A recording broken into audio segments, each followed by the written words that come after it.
कुओं की खोज ने आरव की जिज्ञासा को जगा दिया था। दोपहर में जब वह गांव के किराने की दुकान पर कुछ सामान लेने गया तो उसने सहज ही कुएं के बारे में पूछ लिया। बूढ़े दुकानदार ने एक पल को उसे घूर कर देखा, फिर आंखें झुका लीं। वह कुआं अच्छा नहीं है मालिक, बहुत पुराने किस्से हैं उससे जुड़े। उसकी बात सुनकर दुकान के कोने में बैठी एक बूढ़ी महिला राधा माई ने अपनी लाठी पटकी। उनकी आंखें बुझी हुई, लेकिन उनमें एक अजीब सी चमक थी। वह कुआं नहीं, इतिहास का गवाह है बेटे। कई आत्माएं उसमें बंद हैं, अपनी शांति मत भंग करो। राधा माई की आवाज में चेतावनी और दर्द दोनों थे। गांव के लोग कुएं का नाम सुनते ही असहज हो जाते थे, नजरें चुराने लगते थे। आरव समझ गया कि इस कुएं में सिर्फ पानी नहीं, बल्कि कुछ और भी गहरा छिपा है, जिसे लोग सालों से दफन किए हुए हैं। उस रात हवेली की खामोशी एक अलग ही रूप ले चुकी थी। हवा में घुली नमी और नीम के पत्तों की सरसराहट के बीच आरव को लगा जैसे कुएं से कोई उसाहट आ रही हो। आधी रात को जब चांद बादलों के पीछे छिपा था, उसे एक अस्पष्ट सी धुन सुनाई दी, किसी स्त्री के रोने जैसी, और साथ में एक धीमी मधुर आवाज में किसी गीत के बोल। वह नींद से जागा और कांपते हुए कदमों से खिड़की की ओर बढ़ा। पिछवाड़े में घना अंधेरा था, लेकिन उसे लगा जैसे कुएं के मुहाने पर एक क्षीण सी रोशनी झिलमिला रही हो। क्या यह उसका वहम था, या हवेली अपनी छिपी कहानियां उसके सामने खोल रही थी? एक अदृश्य शक्ति उसे कुएं की ओर खींच रही थी। एक अजीब सी बेचैनी उसके सीने में उठ रही थी, जैसे कोई अनसुलझा प्रश्न उत्तर की तलाश में हो। कुओं के रहस्य को जानने की उसकी उत्कंठा अब भय से भी बढ़कर हो चुकी थी। अगले दिन सुबह आरव ने हवेली के पुस्तकालय में रखी पुरानी बक्सों को खंगालना शुरू किया। धूल और मकड़जाल के बीच उसे एक पुराना जीर्ण शीर्ण चमड़े का बक्सा मिला। उसके भीतर हाथ से लिखा एक जर्नल था, जिसकी स्याही सदियों पुरानी लग रही थी। पन्ने पीले पड़ चुके थे और कुछ टूट भी रहे थे। जर्नल को खोलने पर उसे एक स्त्री की सुंदर लिखावट मिली, अंजलि। यह उसकी परदादी की बहन का जर्नल था, जिसके बारे में परिवार में कभी बात नहीं की जाती थी।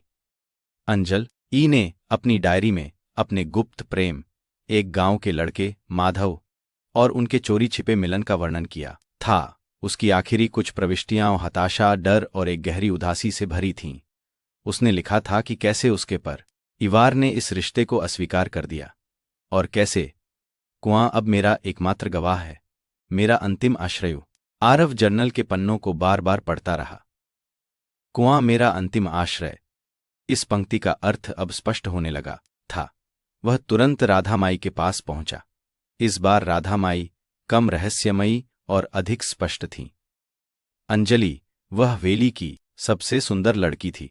उसका दिल भी उतना ही सुंदर था, लेकिन परिवार ने उसे स्वीकार नहीं किया। अपने सम्मान का लिए उन्होंने उस प्रेम को दफन कर दिया। राधा माई ने एक गहरी सांस ली। माधव को शहर से भगा दिया गया और अंजलि को हवेली के कुएं में नहीं, उसे मारा नहीं गया था, उसे कुएं में बंद कर दिया गया था, ताकि वह अपने प्रेमी के लिए न भाग सके, ताकि परिवार का सम्मान बना रहे। उसे वहां मरने के लिए छोड़ दिया गया। कुआं उसका जेल था और उसकी मृत्यु का मौन गवाह। राधा माई की आंखों में आंसू छलक आए। उसकी आत्मा अभी भी शांति की तलाश में है बेटे। आरव के रोंगटे खड़े हो गए। यह केवल एक प्रेम कहानी नहीं थी, बल्कि एक क्रूर छिपी हुई त्रासदी थी। उस रात आरव सो नहीं सका। अंजलि की कहानी उसके दिमाग में घूम रही थी। उसे लगा जैसे अंजलि की आत्मा उसे पुकार रही हो, न्याय मांग रही हो। भोर होते ही उसने एक टॉर्च, कुछ उपकरण और एक पुरानी रस्सी लेकर कुओं का रुख किया। उसका दिल तेजी से धड़क रहा था, लेकिन उसमें अब डर नहीं बल्कि एक संकल्प था। कुओं के पास पहुंचकर उसने पाया कि वहां पहले से कहीं अधिक ठंडी हवा चल रही थी। उसने कुएं में टॉर्च की रोशनी डाली। अंधेरा पहले से कम घना लग रहा था। कुछ हिम्मत जुटाकर उसने रस्सी को एक मजबूत पेड़ से बांधा और धीरे धीरे कुएं में उतरने लगा। उसकी सांसें अटक रही थीं। जैसे जैसे वह नीचे उतरता गया, हवा में नमी बढ़ती गई और एक अजीब सी मीठी गंध आने लगी। कुछ दूरी पर उसने देखा, कुएं की दीवार में एक छोटा सा छिपा हुआ ताक था, जिसे काई और मिट्टी ने ढांक रखा था। उसने सावधानी से उस तक पहुंचने की कोशिश की, ताक के भीतर आरव को एक छोटी सी जंग लगी धातु की डिब्बी मिली। डिब्बी खोलने पर उसे एक सूखी हुई गुलाब की कली और अंजलि द्वारा लिखी एक और छोटी चिट्ठी मिली। चिट्ठी में लिखा था, माधव मेरे प्रिय, मैं जानती हूं कि तुम आओगे। मेरी आत्मा तुम्हें खोजेगी। यह मेरा अंतिम सत्य है जिसे इस कुएं की गहराइयों में दफनाया गया है। और चिट्ठी के नीचे एक छोटा सा, लगभग मिट चुका निशान, एक टूटा हुआ दिल और उसके बगल में माधव का नाम। यह एक आत्मा की अंतिम पुकार थी, एक प्रेम कहानी का दुखद अंत। आरव ने डिब्बी को अपने हाथों में उठाया। उसे लगा जैसे अंजलि की आत्मा अब शांत हो गई हो, उसका बोझ हल्का हो गया हो। वह धीरे धीरे कुएं से बाहर आया। सूरज की किरणें अब सीधी उसके चेहरे पर पड़ रही थीं। कुएं से निकली ठंडी हवा अब उतनी भयावह नहीं लग रही थी, बल्कि एक हल्की मुक्तिदायक सांस जैसी थी। हवेली के पिछवाड़े का कुआं अब आरव के लिए केवल एक कुआं नहीं रह गया था। ये अंजलि के प्रेम, उसके त्याग और उसके परिवार के अंधेरे रहस्य का प्रतीक बन चुका था। उसने डिब्बी को कुएं के पास एक छोटे से पौधे के नीचे दफना दिया, मानो अंजलि और माधव की आत्माओं को एक साथ शांति दे रहा हो।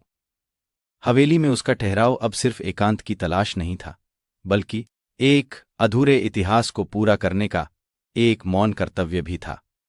उसने हवेली की सफाई शुरू की, दीवारों को फिर से रंगवाया और पिछवाड़े में एक छोटा सा बगीचा लगवाया, जहां हर सुबह वह अंजलि की याद में एक गुलाब का पौधा लगा था। कुएं से अब कोई फुसफुसाहट नहीं आती थी, बस शांत हवा बहती थी। आरव ने अपने अतीत के घावों पर भी मरहम लगाना शुरू कर दिया था, जो ऐसे अंजलि की आत्मा को शांति देने से उसे भी अपने भीतर की शांति मिल गई हो। वह अब जानता था कि कुछ कहानियां मिट्टी में दफन होकर भी अमर रहती हैं, और कुछ रहस्य तब तक जीवित रहते हैं जब तक कोई उन्हें मुक्त करने का साहस न करे। आपको ये कहानी कैसी लगी?